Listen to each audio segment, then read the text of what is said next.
Welcome everybody to the Black and Brilliant Artificial Intelligence panel. I'm very excited to be here today. Very excited to have all of you here today.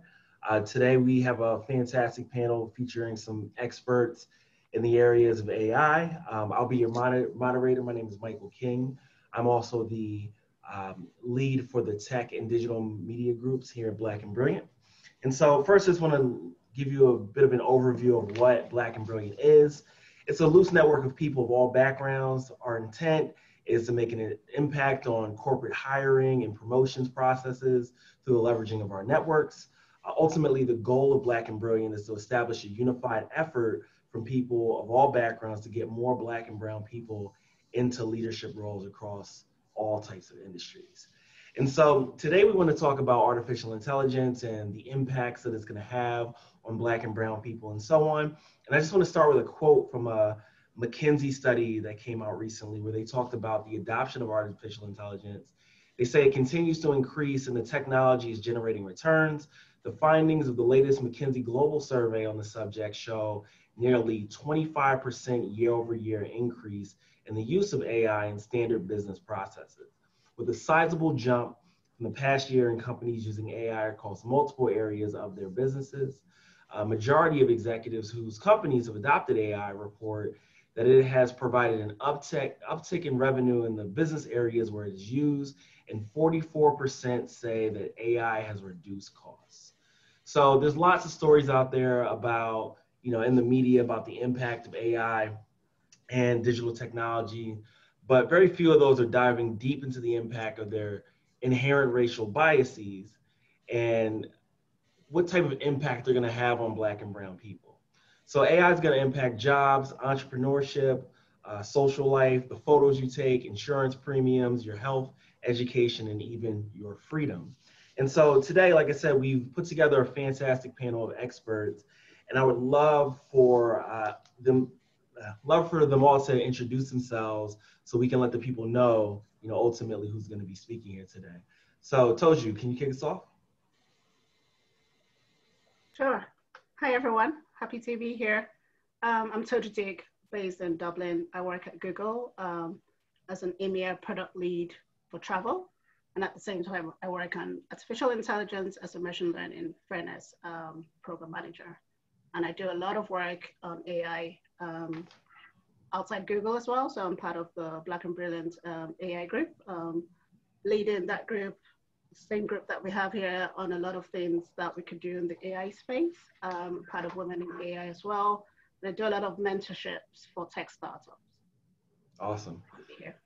James, can you take us through who you are and what you do? Sure. I'm James Briggs. I'm located out in Los Angeles. I'm CEO of AI Collaborator, an AI innovation firm. We work with sort of enterprise, typically around Fortune 500 enterprises that are looking to innovate or deploy AI. And we typically match them up with startup AI providers from around the world to help them implement and execute and experiment with AI in their businesses. Awesome. And Mahir, over to you. Thanks, Mike. Happy to be here. My name is Mahir Yavuz, based in Brooklyn, New York. I'm the co-founder of Topos, which is an AI company. We use artificial intelligence to uncover the nuanced patterns in urban culture, cities, neighborhoods for businesses and people. Prior to Topos, I was running a data science team at RGA globally. And I'm also an adjunct at UPenn, doing some guest lectures at Columbia and other schools on AI and ethics as well. Everyone on the team here is awesome. So very excited to be speaking with everyone. Just some quick notes before we jump to the questions. All participants are going to be muted throughout this. And please drop comments into the chat box so that we can collect your questions and so on, so that we can answer those after we get through our core questions as well. So, the general agenda here is that we're going to talk through some of these core questions that we have around whether or not we're ready for AI. And then, like I said, we're going to answer any questions that you may have at the end. So jumping off into this first question, AI still relies pretty heavily on human inputs, and we're frequently ingraining those existing human biases into our systems. The people that are creating these systems, of course, are injecting themselves into it. So the first question is, what human biases in AI are causing specific dangers to Black and brown people, and why? And Mahir, why don't we start it off with you? Sure. So I think maybe before we jump into like the specific biases, we also need to explain very briefly, like, how today's AI works in codes, right? So today's AI is mostly relying on machine learning and algorithms. And what this means is basically we have a lot of data that we are collecting. Either like, humans are collecting this data, or it's already ready-made data available by government agencies and companies. And we are training algorithms on these data sets and looking to find some outcomes and results based on what exists in the data.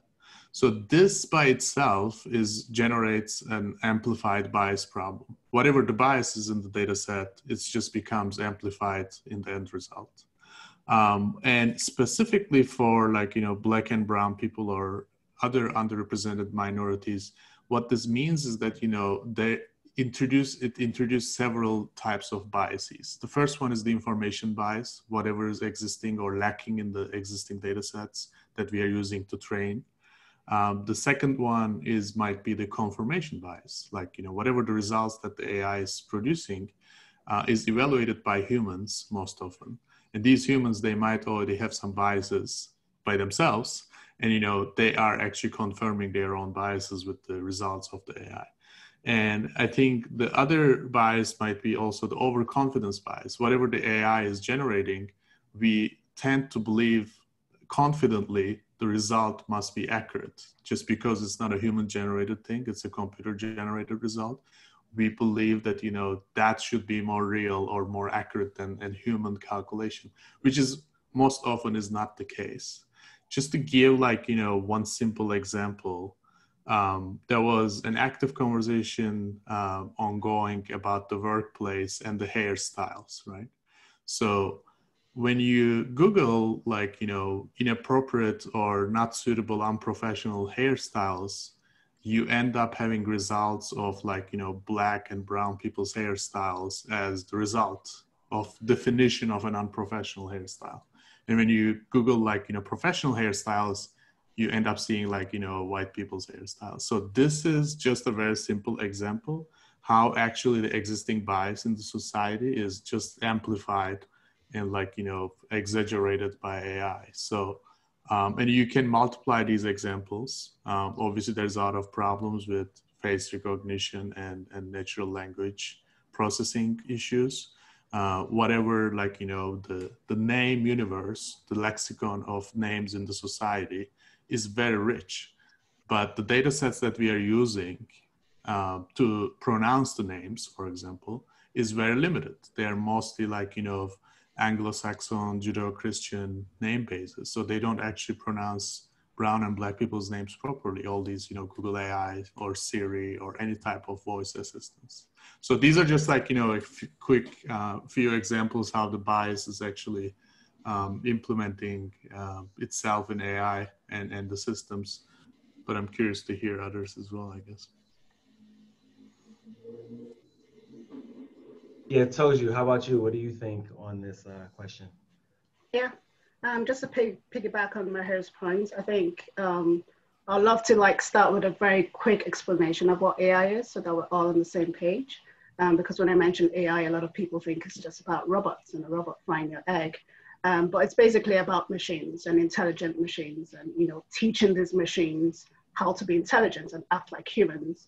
And where we are with AI today is not what we see in the movies. So we still have segments of AI in a lot of technological devices. So for your mobile phone, for instance, speaking to Alexa is AI, or speaking to the Google Assistant who doesn't have a name and I still ask why, that's AI.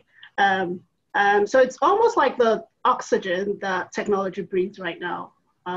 So it's an integral part of our everyday existence. And, just scrolling on your data feed on Facebook or Instagram, it's all using AI to show you personalized results based on your interests.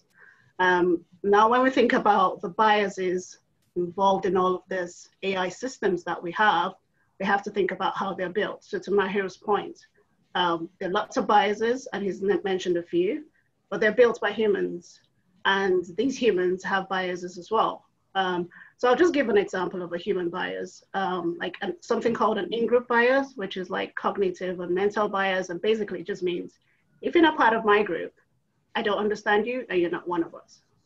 And when we go back and piggyback to who builds these AI systems that we all work with today, and if we want to look at data and who's involved in the tech companies, we have very few Black and brown people. And I think that's the beginning of the problems we're facing, because people who are working and building the AI systems and algorithms and data sets, probably most likely, and we know they are suffering from some form of unconscious or conscious bias, where they're not thinking holistically of every aspect of society and everyone in society, but they're just thinking of a segment just based on that bias. And that's why the output that we have is always harmful to Black and brown people. So I'll give an example. And I'm sure if you're following the AI space, you'll have probably heard a lot of things recently that have come up. But one example is on criminal justice. So in 2015, a company called ProPublica, a very well-known company on AI, discovered that one of the software that was being used by prison systems had 20%, it was correct, positive 20% of the time. But then we had 77% of Black and brown people that had actually been accused falsely by this AI system. Now imagine that being used worldwide, and imagine the impacts of that. And I'm not saying the people who build the AI systems are doing it on purpose, but it's just based on the different bias that we have. Another example I can give is in healthcare. So for healthcare, we have about 40% of the population in the US are Black and brown people, but about 90% of people who go through preclinical trials are all white. So for example, we have respiratory diseases and heart diseases that affect a lot of people from Black and brown communities. And a test that was shown in 2015 as well, it showed that only 1.9% of the people that were tested for clinical trials were from Black and brown communities. So this is the impact of what biased AI is doing in society today without intentionally being biased.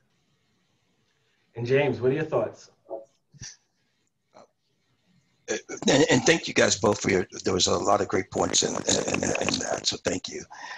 What I will add to that is, and I tend to think a lot about sort of these, is less, I should say, in addition to the model, the algorithms, and the potential bias there, I also think about just deployment bias in terms of if a company is looking to deploy AI on a wide scale basis, for example, and the end results ends up that the jobs that potentially are eliminated are mostly Black and brown people. And so it doesn't just have to, it's not necessarily just the model or the data sets. It's potentially the way that the technologies are being used. And so we have to really try to have conversations around every aspect of it. I think we all will say that there's lots of goodness to be a lot of good benefits from AI, and that's why we're all in this space. But when we're helping companies to execute, we also have to think about the consequences and the social impact. Absolutely, absolutely.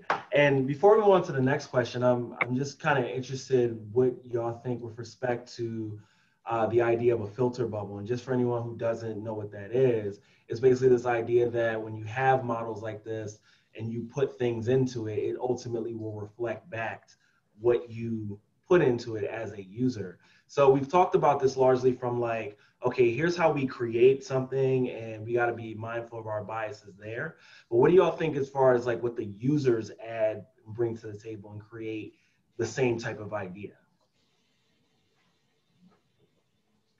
I can just respond to it quickly. So most of the systems, I totally agree that the filter bubbles exist, and actually they're becoming more and more prominent, unfortunately, with like the help of technology. Most of the models that are deployed today in machine learning systems are relying on reinforcements, right? So just to give a very quick examples, if I see like, a certain product on Instagram, and if I just, look at that and like that thing, then I start seeing more of the same thing, more and more. Like if I try to explore the Instagram pages, then I start seeing that similar products, right? So in a similar way, I mean, this is like, one of the main reasons why we invented machine learning and why we're using it, like to optimize the experiences of browsing products, for example. But if you think about it, a similar system is deployed in a more socially sensitive manner, like what neighborhoods might have a higher crime rate. Obviously, even a smaller crime rate will start like becoming more and more amplified, and with the reinforcement, it becomes more and more like, exaggerated. So I think the real challenge here is the people who actually create the systems and people who actually evaluate the results. They have to be extremely careful about what the system is doing and how it's working. I think that's the point that also we are not doing a great job as a society, not to be able to transparent about how these systems work, and not to like, create accountable strategies that, we can, understand and like QA and like, question how these systems work and how these results are generated. So I think going back to the filter bubble, there is already an existing filter bubble. But with the systems that we generated for different purposes, now they are being used and deployed in more socially sensitive manners as well. We are actually generating like very serious and dangerous filter bubbles, and we all need to be careful about this. But data or algorithms is not going to solve this problem. This is a society problem. Like AI is not doing wrong, actually. How it's being used and deployed and how it's evaluated is going in the wrong direction. Cool. Anyone else want to add on that one? All right, so let's move on to the next question. So AI has learned to master increasingly complex tasks that threaten the key sectors of the economy, the labor market, and presents dangers for Black and Brown populations. What are the biggest threats and what dangers lie ahead for Black and Brown people and why? Let's start with Toji. I think I'll just start off with singing the praises of AI so that everyone doesn't leave here thinking AI is horrible and it's going to wipe all of us off in the next 10 years. There's lots of potential in AI. It's growing, the compound annual growth rate for AI in the next 5 years is going to be about 37%. We're hoping to hit, statistics saying in 2025, AI will be about 300 billion and it's about 124 billion right now. So there's a lot of potential in AI. It's great. There are lots of hoops and it's being used for social good a lot by a lot of tech companies, solving a lot of problems. There was a recent news article from Google, I think a few months ago about, AI beating 8 different radiologists coming up with proper results for breast cancer detection. So there's lots of good in AI. That said, it's a technology that is fast evolving. And if we compare how our lives were 10, 20 years ago, we didn't even have mobile phones. And now we can't be kept away from our phones. Our phones are like our best friends. They're always with us. That's where I see AI going in the next 20 years, in the next 50 years. And one of the greatest impacts of AI beyond, affecting Black and Brown communities in terms of healthcare or criminal justice is jobs. And there's lots of talk about AI going to take over our jobs. And when we say that, people are probably thinking, oh my God, a robot is actually going to take over my job and a robot is going to do my job and all of that. It's not getting to robotics per se at this stage. I don't see a full robot taking over your job anytime soon. But again, the elements of AI that we see in our everyday lives, like, Facebook and Instagram on the phones, that's slowly being taken into play. So like Mahir had mentioned about personalized ads, online advertising, a lot of repetitive jobs, both in manufacturing and sales and advertising, will probably be taken over by AI in the far future, in 10 years time, 15 years time. Why? Because they're repetitive, they're monotonous jobs. They can easily learn. And the way an AI system always works is taught something and it just spits out results in a faster rate than any human can. And those are the great use cases of AI. That's why it's growing potentially. So jobs like, proofreading or sales analytics, marketing analytics, email marketing. So we recently had some natural language processing AI that was recently launched called GPT-3. And there was lots of buzz in the industry about this. And why is that? You could just write one line of code and it will just bring out a newsletter or a newspaper article for you. When we have AI systems like that in existence, that means people who do those jobs 15 years down the line, they're not needed for those jobs. The good part of it though is that we can upskill because these AI systems still need some form of human input. They still need someone to, supervise what their output, supervise what they're doing. And you don't need to be an engineer to do that, but you just need to upskill. So I think that's one of the biggest threats I see coming up is just the job system. And a lot of Black and brown people in different parts of the world do not work in these sort of industries. They're probably working on monotonous jobs as well. So it's just being aware of what could come down the future. Yeah, absolutely. Yeah. And, as a marketing person and a technologist, some of those things I'm happy to no longer do. So James, over to you. What do you think? And I'll just pick up where Toju left off there. When the conversation that I'm having with a lot of executives at companies right now is really, my view is that I think that there's a great opportunity for sort of another pandemic. When you look at the jobs that are lost now in the economy, a lot of those jobs are not likely to come back. And a lot of those jobs are being replaced by efficiencies, and companies are very much so actively embracing these technologies and trying to figure out how do they cut costs and how do they come back stronger. And so an example that I have is a very large retailer, probably about 6 weeks ago, announced that they were going to go to wide-scale adoption of cashierless stores. When you look at their employment, look at their employee base, that's a significant number of Black and brown jobs. And so while we're all thinking about the impact of COVID on us right now, and a lot of communities are unaware that their job might just not be there when they get back. And so it's important to start having these conversations now, and like Toju said, it's not so much the robot. In a lot of cases, it's just the model that's taking your job, right? And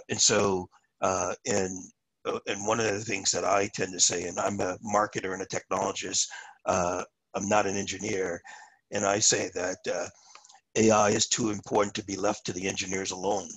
And so when we start to think about all of this impact, and particularly impact on communities, impact on the humans that are in these equations, we need to start to think about, really have serious conversations with executives at these companies to be able to think about the impact on these communities who are already reeling from things like the COVID crisis and things like that, to start to think about how we can start to work with them to upskill, to get them into other positions, rather than just rolling out a technology, then all of a sudden realizing, wow, I cut a significant portion of my workforce, and I also potentially cut a significant portion of my diversity, and we're embracing diversity and inclusion and all these things, right?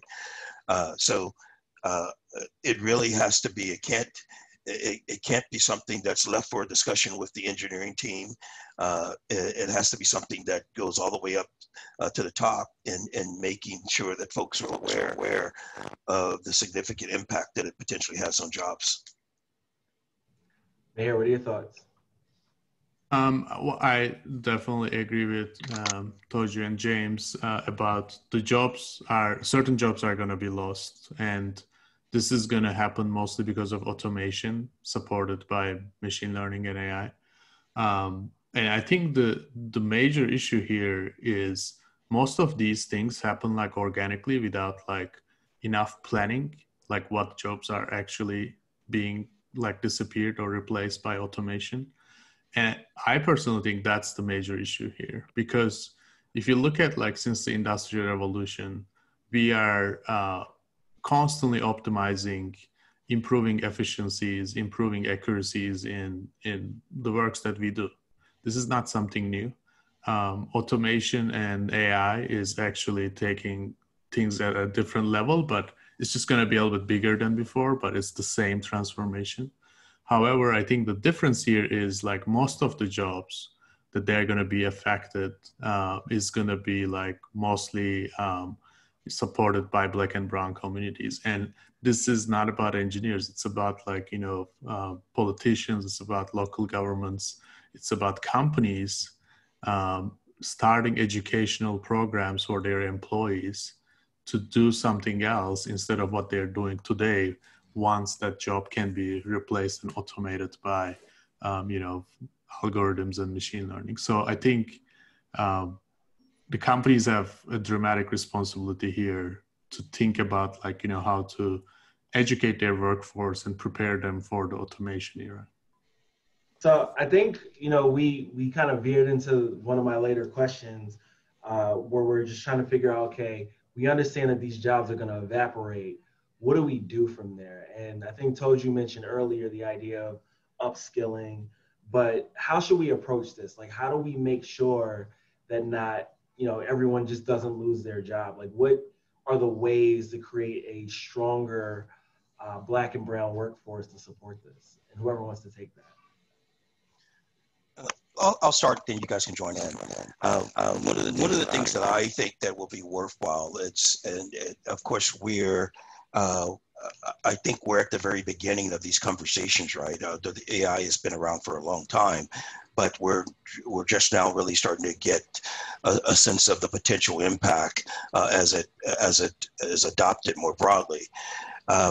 But I think if we really should look at some of the other models when we start to look at the way that companies are starting to try to reduce their carbon impact, for example, and they're actually using offsets and things like that. One of the things that I think is worthwhile to start considering adoption of some of these same types of model when you know that you're potentially doing harm by doing good for your business. You're potentially doing harm for society and definitely groups of individuals within the society. Having a conversation about, are there opportunities for us to have an offset for AI in our business as we're going through this? When we, for every job that we eliminate over here, we're going to create another opportunity. We're going to invest in something more to be able to start to help those people go into different positions, get educated for new positions, new opportunities, and of course, potentially ensuring that those positions and the education that you're providing is helping them learn, pick up AI relevant skills that will be long lasting in the business. Yeah, happy. Okay. Go ahead, Toju. Happy to go next. I totally agree with James's point. I think there are different ways of looking at this, and it's going to tackle different aspects of society.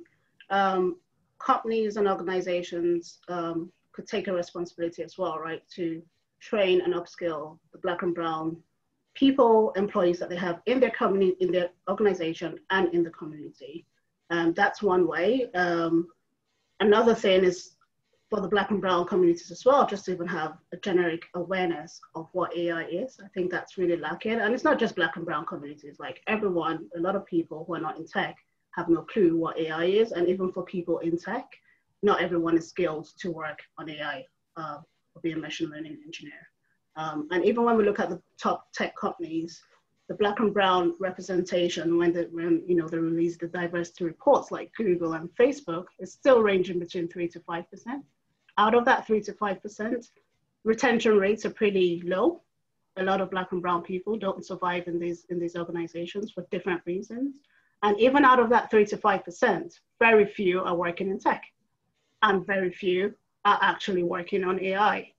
And I think it's all intertwined with the problems we have when it comes to bias, and with upskilling problems as well. So I feel like, you know, anyone leaving this call should actually have a think of how can we move the needle and change the status quo. We're not saying be a machine learning engineer. I'm not one myself, and I never wanted to be writing and reading code. That's not my life job. Like, you know, it's not for me.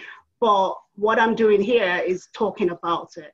And even if it's just talking about it to your families and your friends, and especially the young ones as well, and telling them about computer science and the potentials of computer science and trying it out, that's one way of doing it. Another thing with upskilling is, you know, I'll say do some research. If you feel like, you know, just go online, there's everything on Google, right? If you work in an area where you know that AI is going to take over your job in 15 years time, like copywriting, then try and upskill beyond just doing the automation of the job to seeing what the next level or the next 2 to 3 levels would be, and make sure you're ready for when this AI is actually coming to take over your job. So I think there are different elements. You know, we have the responsibilities from the organizations. We have, you know, the C-level guys in the C-level streets and the responsibilities as well. But I think the onus is on us as well to just make sure that we're not left behind during this revolution. I think I'm just going to add something really short. I think what Tojo says is really meaningful. We can create, like, you know, avenues for people who might need to change their jobs due to automation and AI to be part of the AI transformation. You know, like, there will be a lot of jobs required in the domain of AI. And there is no, like, school of AI or department of AI in universities right now, because it's something new, right? And what is happening right now, as we briefly touched on it a few times, is big tech companies, they control the domain because you need, like, resources, large amount of data, and you know, money and talent. And these companies are mostly dominated by white male engineers. So they're just, like, transferring these people to AI departments that they newly found. And then those people, they build the technology. But instead of this, we can actually see that there's an opportunity here and educate, like, you know, Black, brown, any underrepresented community, women, you know, to be part of this transformation. So they don't need to worry about their future job, because they will become, you know, part of the future creating the jobs. Like, you know, so I think there's an opportunity here as well. Like, there is a little bit grim picture about the jobs to be lost, but there's an opportunity at the same time. Yeah, and to that point, I think that we should just kind of dig into that idea a little bit more. So in this idea of preparing for the future, artificial intelligence is going to create wealth. It's going to likely be wealth for a very small elite. So what specifically should Black and brown people be thinking about for the future of AI, of their careers, the society they live in? And then what should they be doing to get ready for all of this? Like, what should they be learning? What new practices should they be putting in place? And then who should they reach out to and engage with to learn from? I'm going to throw that one over to James to kick it off. Yeah, and I really think that there's enough work to be done in this area, that there's something for everybody, starting with you as an individual, right? I think Tojo and Mahir both referenced this earlier, is that embracing going out and educating yourself on how this is going to impact your job, or even impact the career that you want to pursue. And so there's lots of room for self-education on this.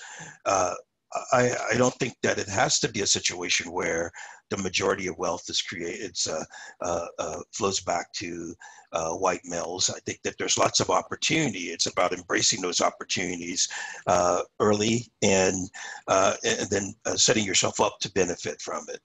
And so a lot of it goes back to the individual. But I think that when you start to look at the political structures and governments and things like that too, it's incumbent upon them to start to have conversations with these businesses to also you start to assess the impact of these technologies in their business and how it's going to impact their communities. Because the last thing you want to do is to just wake up and say, okay, all of these jobs are gone. Now, what are we going to do with these people? And so everyone needs to be a part of the conversation. I just can't imagine there's anything after all the things that we've just learned over this last 6-month period. I can't imagine anything that's bigger than the potential impact of AI in lots of positive ways into getting us to a new normal that's a better and more productive normal for all. But that requires that we as individuals, we as workers within businesses, we as part of communities, we as people and families and relationships, we all need to start to embrace it because it's here and is growing every single day in use. And now it's up for us to determine if we're going to allow it to be a positive impact in our lives and communities, or if we're going to wait for it to impact us. And I'm not sure if I answered your question there, but I said something. Yeah, I asked you a lot of questions. I mean, the core of the question is just like, what should we be doing to be prepared? Who should we be learning from?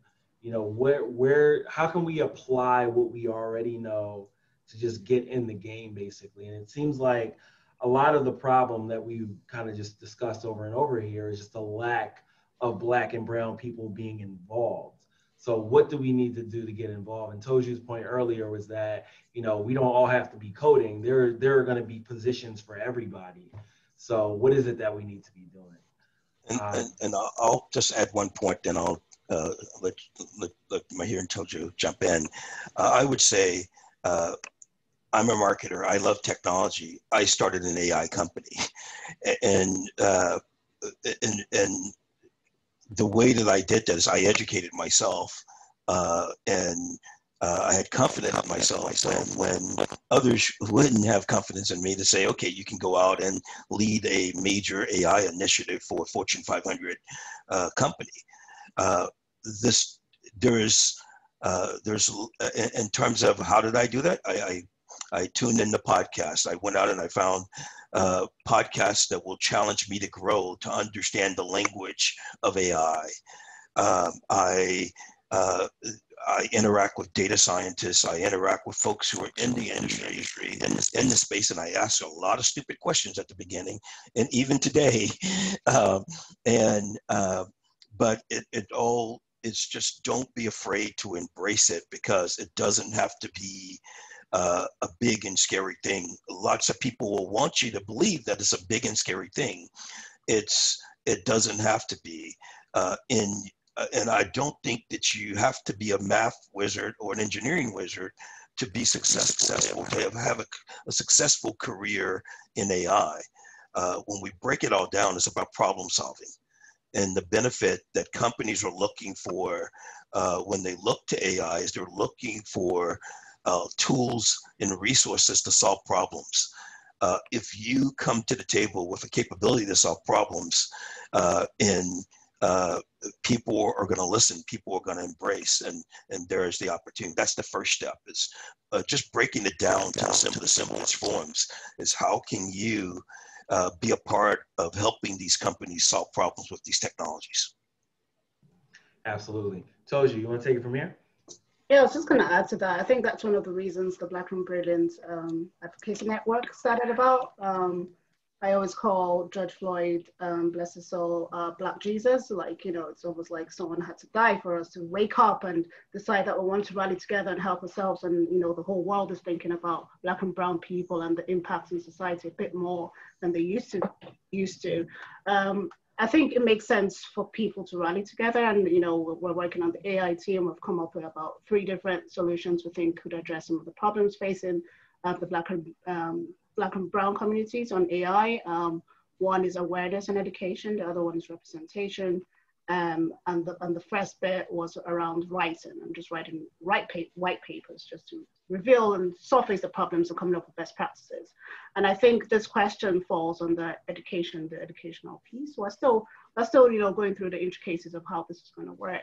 But what I'm trying to say is, if we come together, Black and brown people and whoever is interested, you can just rally around 5 different people and ask the same question and think of solutions. The solutions have to come from us. Upskilling, we can't sit down and wait for Google to decide to run a program, you know, to support Black and brown communities. They're doing that, and that's fine. But if we don't come up, and to be fair, even Google that is doing that, it's still the Black Googlers that are powering that initiative. So it's still the Black people within Google that are doing that. And I'm sure it's the same for other big tech companies. But coming together and just discussing the problem, that's one of the things we want to do with the AI group. We'll see how it evolves, because we're all volunteers and we're all working, you know, day-to-day jobs. But ideally, we should all come together to think of a solution where, you know, we can all upskill together and target different people in the society at different levels, from the kids to the adults to mid-career. And just even being aware of AI and the potentials and the impact it could have in your industry is enough. You don't need to do any more than that. And then once you know that, you spread the word to your brother, your sister, and people in your community, so that we're all aware. So it's not just like an industrial revolution comes about and we're taken unawares. No, and that's the point of having this panel and all of the things that happen. So the onus is on us individually and as communities collectively to try and solve the overall problem and educating and upskilling ourselves. Mahir, what are your thoughts? So I'm going to add a few things. I know we want to jump into the questions, but I just want to like share my recipe. I think the first thing is we need to understand the domain is not only about engineering. So there's regulations, there's ethics, there's operational roles, there's like innovation and research, there's like, you know, educational roles. So I encourage everyone to start learning about it. And it's not just like, you know, some algorithms running by themselves. There's a lot of different roles in this field, and there will be more. So everybody can find something suitable for their talent and background. The second thing, I think we should demand a lot of change from big companies and governments. Like we as like, you know, the communities of minorities, Black and brown people, any type of underrepresented people all around the world, they should demand change from these companies. I agree with Toju, like there's some change and there's some efforts, but it's not enough. We should not be shying away from demanding change and like asking them to change their structure, asking them to open more roles, like, you know, like, and change regulations and all that stuff. And the last thing is definitely education. It's a new field. It's an emerging field. Lots of things are still to be defined. So whoever is sitting on the table, they are going to be the people who are deciding what those definitions are.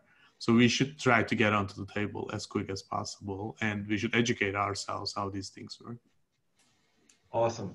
So I have one more question that kind of like goes back to what we were talking about as far as the threat. And I think this one is actually really interesting. So I want to make sure that we cover this before we get back to some of the questions from the audience. And I'm going to send this one specifically to you, Mahir. AI technologies such as facial recognition are becoming more and more pervasive, but they're built on racist inputs. Where is facial recognition going, and what should we all be doing to counteract its impacts? So I think this is a very well studied domain. There is a lot of interesting research and, you know, we mentioned ProPublica, Algorithmic Justice League, Harvard Data Privacy Lab, AI Now Institute, ACLU, like all these organizations, they did a lot of research about how face recognition algorithms are biased and racist. I see this in 2 different ways. The first one is straightforward racism and discrimination. Because of lack of representation or mislabeling data in the training data set, it often happens like, you know, somebody who is innocent is arrested just because the face recognition mismatched the person. Or like, you know, somebody held accountable for something that they have not done. Or even like, you know, a Black person is not identified as human in the pictures. So all these things are malfunctions, but this is one part of the problem. The second part of the problem is actually some technologies, they don't work for Black people. Like on one hand, like, you know, dark-skinned people are discriminated because the algorithm is not working well enough. On the other hand, you also want to be identified as human, because if you're not, you know, recognized as a face, then you cannot run certain things. So I think there are 2 problems in this domain. And I think both of these are still, unfortunately, not resolved. Like, you know, the solutions are like very temporary and like not like sufficient enough to solve these problems. But this is, I think, like something that can only change when there is a better representation of Black and brown people building these technologies. Because I personally think some of this is happening because of unconscious bias as well, because people are testing these technologies on white people, and they never have an opportunity to test with like, you know, Black or brown people. And then it doesn't work. Of course it doesn't work, because like it was never tested properly. So a lot needs to change.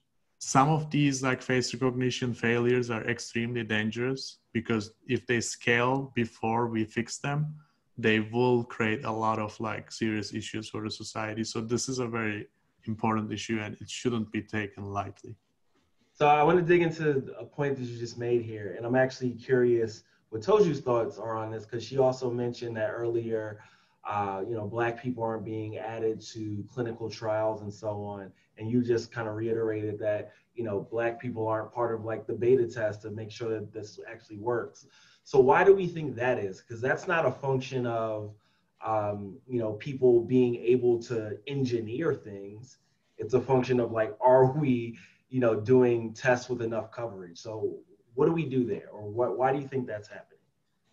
Yeah, I think one of the things lacking there is just regulations. I feel, you know, governments, you know, people in the public sector are not really involved in AI as much. They're trying to come up with different regulations, like the EU is trying to come up with one, or to come up with a few, but they're not even strong enough, I feel. Because I feel if there's enough regulations across the world, globally, across different countries, then part of those regulations should insist that there's a fair representation of every member of society in the data sets that they use to build AI systems. And that should involve Black and brown people, you know, female representations, different ethnicities and cultures, and sexual orientations as well. And that's what's really lacking. I think the people, again, you know, the fantastic engineers building these AI models, most of them are white. And unfortunately, they're not thinking, I don't know, like they probably don't even have a lot of Black friends, because they're not even thinking about a fair representation in your data set while you're building it. And I think that's one of the main key problems, right? Now, imagine if we have 50% machine learning engineers, all Black and brown people from different parts of society as well, and we have more female representatives, more people from the LGBTQ community. The problems that we're facing today won't be the same problems that we'll face in the next 10 years. That's clearly, obviously clear. Like, we're not going to arrest the wrong person because an AI system falsely identified him. Like, those sort of things are just absolutely wrong.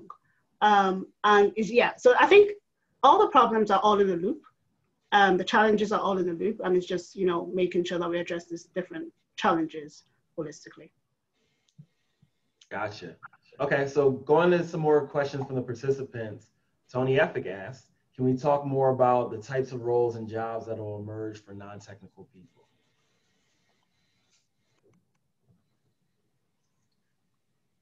I can take that one, and I'll just talk very quickly. I think sometimes it's hard to forecast roles that will emerge in the next 10 years. I can give an example. YouTube creators exist now. 10 years ago, no one ever thought that people will be making millions of money from YouTube creators. I think there's a gap when it comes to program management and AI, project management. So we have a lot of engineers and people from the software backgrounds, computer science backgrounds. But beyond that, we don't have a lot of people within marketing or sales. Who's going to sell these AI systems? They need to have a very good understanding, technical background on how to even speak the language of AI. But that's not a total computer science background that we need. We just need someone who's able to speak about AI. So a lot of fields and industries that are outside the tech roles, I think there'll be a stronger need for them in the future. Once more AI startups come on board, we'll need a lot of people to manage these different AI systems and products that they have and sell them and market them and so on and so forth. Anyone else want to add to that one? I mean, similarly, you can add like education and regulations. Like, there needs to be a lot of like lawyers and new type of like lawyers or regulators required because they need to understand these systems. And similarly, teachers, you know, like if you want to teach these things, you need to understand like how they work. So it's going to impact, I think, like a lot of different skills in the society. So you can generate more, like, you know, operational roles. Like, okay, right now people are distributing, let's say in transportation, like certain packages and stuff, but instead of doing them by hand, they need to control the system, right? So there will be operational jobs as well. And James, a question came in from Perky. She wanted to know more about your AI offset idea. I thought it was really interesting too. How would it potentially work? And you know, I'm just at the very beginning of pulling together my thoughts around it. But what I've started to do is just engage in conversations with definitely some of the largest companies in America about this, and starting to get some level of interest. And so I don't have a background in even in environmental impact either. So, but I've read enough on these carbon offsets and things like that, or heard enough about carbon offsets. My goal is that we look at those types of models, and there's potentially other models similar to those, but look at them and start to get companies to start to think about it, embrace it, and then structure something that the end goal is very similar, right? Is to reduce the impact of our adoption of these technologies on these communities, and so that's as far as I've gotten at this point. It's still early in the conversation, I would say, but if there's anyone on the call that also has an interest in helping to carry this forward, I'm happy to engage with anyone to discuss it, and also share the learnings that I've had when talking to some of the executives at some of these companies. Gotcha. And so last question is going to come from me. I'm curious, because you're all either technical or technical adjacent, in that like you're working at a company that it kind of reformed itself as a machine learning company a couple years ago, or you're a CEO of an AI firm, or you're someone who's actively technical, working on some of these models and so on. I'm curious, what innovation have you come across, like what tool or something like that you're using, or just general application that you think was like a game changer and is a reflection of the things that you think that the attendees should be getting more familiar with, so that as these new innovations come out, they're able to capitalize on these opportunities? I'll give it to Mahir first. Sure. Well, I would say GPT-3, which is a new algorithm of text generation, is very critical. It's from OpenAI, which is a foundation started by Elon Musk and some others, hoping to create an open and transparent AI institute. And that's basically a natural language processing algorithm. The reason why I find it is important, although there's a lot of problems, they have exactly the same bias problems that we discuss in this panel, and it has a long way to go. But we are getting to a point, I think there will be a moment of transformation, that we are getting to a point that these algorithms can generate things that we are not 100% sure how they are being generated, which is a good development. But at the same time, it's a critical moment, right? You know, like it will exponentially scale after that. And I think GPT-3 will be like one of the first like text generation algorithms that will be heavily used in for example, news article generation or any type of marketing material generation. So if you're someone who is working with text, I would highly recommend that, you should check this out. Yeah, we use that every day on our side. Toju, what about you? I would have said GPT-3, but my hair has taken that out of me. Sorry. Should have done ladies first. I'll say computer vision right now, because it's mainly used across a lot of systems. So that's what's being used for facial recognition. And facial recognition is being used in criminal justice systems. It's being used on phones as well, like, you know, the iPhone and being able to recognize your face and unlock the phone. So those are one of the things that will always be added to almost every technology is facial recognition. We have self-driving cars, and it has to use some form of facial recognition software as well. And the Black and brown communities are still being impacted by the bias in these systems. So it's definitely something that I'll say, if you want to go into AI, it's something that you should go into. It spans across so many industries that you'll be able to find your interest there. And over to you, James. I would say actually just broadly data. And you know, we talked a lot about the algorithms, the models, and all these other things, but really nothing happens in AI without the data sets, right? And so it's just getting in and realizing that it's the first question you have to ask is, how is your data set? And if it's not existent, then you can't go forward. And there's just a tremendous amount of opportunity too that we probably didn't discuss enough about here, about just jobs and opportunity to help companies build out their data set, clean up their data sets, and really prepare to go and do these things that they're doing, they want to do with AI. Absolutely. And so one, I just want to thank all the panelists for joining us and sharing their knowledge today. I really appreciate everyone being here. Black and Brilliant, appreciate you being here and being a part of everything that we're doing. You know, I would encourage everybody to follow us on our different social media channels. And we're also going to have another AI panel on the 22nd with, you know, additional panelists that will continue to share on this topic as well. So very, very appreciative of all the insights you've you know, shared with us today. And for all participants, we'll definitely be sharing the video that we've put together here. We'll definitely be sharing a recap, and we're going to continue with these panels as well. So thank everybody for your time and for the expertise today. And yeah, that's all we got. Thank you. Thank you. Thank you.